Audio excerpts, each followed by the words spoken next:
Hello everyone, চলো আবার blog শুরু করে দিয়েছি। আর এখন যেটা শেয়ার করবো সেটা হলো রাত্রের ব্লগ। আর এখন এই যে দেখতে পাচ্ছ আমি ফুল রেডি হয়ে গেছি, এখনও শাড়ি পরলাম, মানে আজকে সারাদিন শাড়ি পরেই কাটিয়ে দিলাম। তো এখন চলে যাবো আমরা কেচুয়াডাঙ্গাতে, ওখানে খুব সুন্দর প্যান্ডেল হয়, প্রতি বছরই হয়। তো এই যে দেখতে পাচ্ছ এদিকে আমি রেডি হয়ে গেছি, এদিকে তোমাদের দাদাভাই আর বিশ্বদা চলে এসেছে। মানে এতক্ষণ আমি ওদের জন্য ওয়েট করছিলাম। ও মানে মিনিমাম 5:30টার দিকে চলে গেছিলো মহিষবাজানে, আর এখন বাড়ি আসলো, আর এখন বাজে রাত্রি 9টা। তো চলো এখন থেকে যা যা করি সবটাই তোমাদের সাথে শেয়ার করবো ভিডিওতে। তো ভিডিওটা কন্টিনিউ দেখতে। প্রথমে তো ভেবেইছিলাম হয়তো রাত্রে আর যাওয়াই হবে না, কারণ এতটাই বৃষ্টি হচ্ছিল তখন, তো ভাবতে পারিনি যে যাওয়া হবে। ফাইনালি এখন আমি রেডি হয়ে গেছি যাওয়ার জন্য।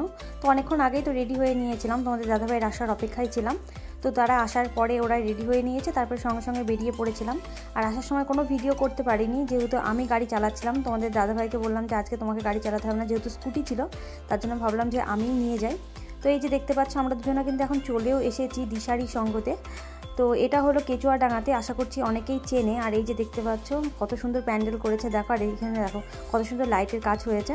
তো এখানে প্রতি বছরই নতুন নতুন মানে হয়, খুব ভীষণই ভালো লাগে। তো আমরা 30 টাকা দিয়ে টিকিট কেটে নিয়েছিলাম, যেহেতু ওখানে অনেকটা লাইন পড়ে গেছিলো। মানে যদি ভাবতাম যে দাঁড়িয়ে দেখবো বা লাইন দিয়ে ঠাকুর দেখবো, তাহলে হয়তো সারা রাত্রি ওখানে লেগে যেত, এতটাই লাইন হয়ে গেছিলো। তো ভাবলাম যে না থাক, একদম 30 টাকা দিয়ে টিকিট কেটে তারপরে ঢুকবো। প্রতি বছরই 30 টাকা করে টিকিট কেটে তারপরে আমরা ঢুকি, কারণ কিছু করার থাকে না, এতটাই লাইন পড়ে যায়। আর আমরা অষ্টমীর দিন গিয়েছি, মানে বুঝতেই পারছো কতটা ভিড় হবে। তো এবারে ডেকোরেশনটা দেখো দারুণ করেছে, মানে এত সুন্দর লাগছিল। আর লাইটগুলো দেখো জাস্ট অসাধারণ। মানে এখানে প্রতি বছর এত সুন্দর সুন্দর থিম করে না, মানে দেখতেই ভালো লাগে। মানে কোনো জায়গায় যায় বা না যায়, এই জায়গায় কিন্তু আসতেই হবে। আমার মতো হয়তো অনেকেই এই জায়গাটায় আসে। তো যেতে যেতেই তোমাদের দাদাভাইকে বলছিলাম ভালোভাবে ভিডিও করবে, আর এই ভিডিওগুলো কিন্তু সব তোমাদের দাদাভাই করে দিয়েছে। আমি সেইভাবে কোনো ভিডিওই করিনি এবারকার, মানে পুজোর টাইমটা সবটাই তোমাদের দাদাভাই বেশিরভাগ করে। তো তোমাদের দাদাভাইকে বলছিলাম যে সব কিছু নিয়ে নেবে, মানে ভিডিও করবে। তো তোমাদের দাদাভাই আমার কথা অনুযায়ী দেখো কত সুন্দরভাবে ভিডিও করে নিয়েছে। ও খুবই সুন্দর ভিডিও করে নিতে পারে, কিন্তু আমি একদমই পারি না এখনও পর্যন্ত।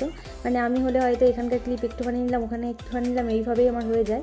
আর দেখতে পাচ্ছ কত লোকজন চলে এসেছে এখানে, আর সবাই কিন্তু ছবি তুলতেই ব্যস্ত, কারণ এখানকার লাইটটা ভীষণই সুন্দর ছিল। আর এইদিকে দেখতেই পাচ্ছ কতটা ঠাকুর দিয়েছে, কতগুলো কার্টুন দিয়েছিল ছবি তোলার জন্য। আর এখানে এতটাই সুন্দর লাইট দিয়েছিল, যার জন্য ছবিগুলো ভীষণই ভালো হয়েছে। তো তোমরা দেখতেই পাচ্ছ আমরা কিন্তু এখনো ভেতরে প্রবেশ করছি। এতটাই ভিড় ছিল যে অনেকটা আস্তে আস্তে যেতে হচ্ছিল, কিচ্ছু করার ছিল না। তো এখানে দাঁড়িয়ে কয়েকটা রিলস বানিয়ে নিয়েছিলাম, আর কয়েকটা ছবি তুলে নিয়েছিলাম, কারণ ছবি তো তুলতেই হবে, পুজো বলে কথা, যাই কিছু করি বা না করি ছবি তুলতেই হবে। তারপরে বিশ্বদাকে বলেছিলাম যে আমাদের একটা ভিডিও করে দাও, তো বিশ্বদা এখন আমাদের একটা ভিডিও করে দিয়েছিল। আর ভেতরটাই দেখতে পাচ্ছ কতটা ভিড়, মানে বাইরে যতটা ভিড় ভেতরে তার থেকেও বেশি ভিড় মনে হচ্ছে এখানে। আর এখানকার প্যান্ডেলটা দেখো একবার কতটা সুন্দর করেছে, মানে ভীষণই ভালো লাগছিল, মানে এতটা সুন্দর লাগছিল সামনাসামনি দেখে, মানে দারুণ। আর মূর্তির কথা তো বলবোই না, সব মাই সমান।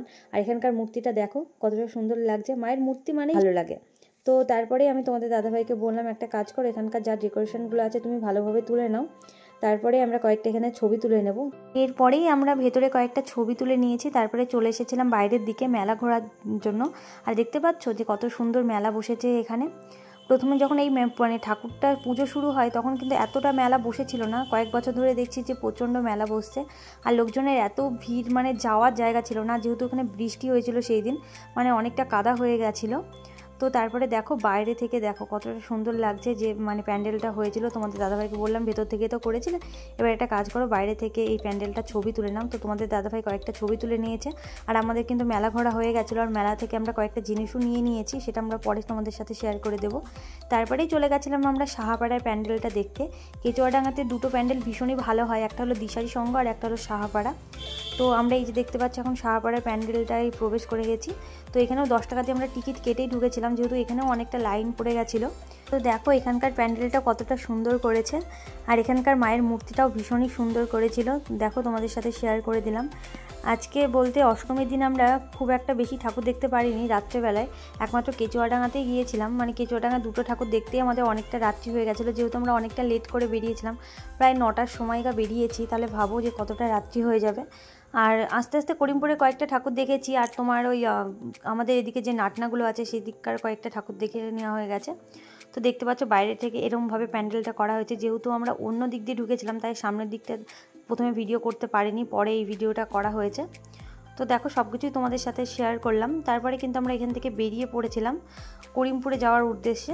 তো এখানে তোমাদের দাদাভাইকে বললাম আমার কয়েকটা ছবি তুলে দাও। তো তোমাদের দাদাভাই এখানে কয়েকটা ভিডিও করে নিচ্ছিল আগে, তারপরে বললো তুমি একটু দাঁড়াও, তারপরে ছবি তুলে নিচ্ছি। তবে হ্যাঁ, এখানকার লাইটটা, বাইরেকার লাইট একদমই ভালো ছিল না, তার জন্য খুব একটা ছবি ভালো ওঠেনি। তো এখান থেকে আমরা চলে এসেছিলাম করিমপুরে কফি শপে। তো ওখানেই তোমাদের দাদাভাই দেখো এখন খাবার অর্ডার দিচ্ছে। আর আজকে যেহেতু অষ্টমী পুজো করা হয়েছে, তাই আর অন্য কিছু খাওয়া দাওয়া হয়নি, জাস্ট কফিটা অর্ডার দিয়েছিলাম, একটা বার্গার অর্ডার দিয়েছিলাম। বার্গারটা তাও আমার জন্য দিয়েছিলাম। তোমাদের দাদাভাই বললো আমি খেয়ে এসেছি, তাই আর খাবো না। তো তোমাদের দাদাভাই আর অন্য কোনো কিছু খেলো না, জাস্ট শুধু কফিটাই খেলো। তো আমি এখানে শুধু ওয়েট করছিলাম যে কখন আসবে খাবারটা, কারণ অনেকটাই খিদে পেয়ে গেছিলো, যেহেতু অনেকটা সকালে খাওয়া হয়েছিল। সকাল বলতে কি সকাল ঠিক না, দুপুরের দিকে খেয়েছি। তো এই যে দেখতে পাচ্ছ আমাদের খাবার চলে এসেছে। তারপরে খাওয়া দাওয়া কমপ্লিট হওয়ার পরেই আমরা বেরিয়ে পড়লাম বাড়ি যাওয়ার উদ্দেশ্যে, কারণ অনেকটা লেট হয়ে গেছিলো, প্রায় 1:30টা বেজে গেছিলো আমাদের বাড়ি যেতে। তো আজকের ভিডিওটা কেমন লাগলো অবশ্যই কিন্তু কমেন্ট করে তোমরা জানিও। তো সবাইকে টাটা, দেখা হচ্ছে আবার নেক্সট ভিডিওতে।